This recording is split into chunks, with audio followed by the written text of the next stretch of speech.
Je koniec sveta. Čo je posledná vec, ktorú spravíte? Spísal by som list vecí, ktoré chcem ešte stihnúť. V liste by bolo 1. Zmazať Francúzsko 2. Zmazať Izrael 3. Fudjob 4. Reinkarnovať Kaddáfiho a porozprávať sa o jeho politických a ekonomických teóriách 5. Armpit Job. 3 a 5 chceš dostať alebo dať? Áno. Tiež by som chcel spraviť viacej vecí.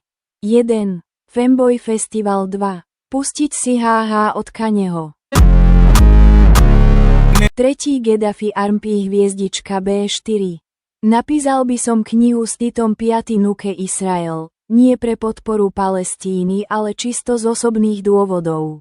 6. Dovolenka s Pol Potom do Kazachstanu. Je dôležité povedať, že počas všetkých mojich aktivít by som intenzívne edgoval.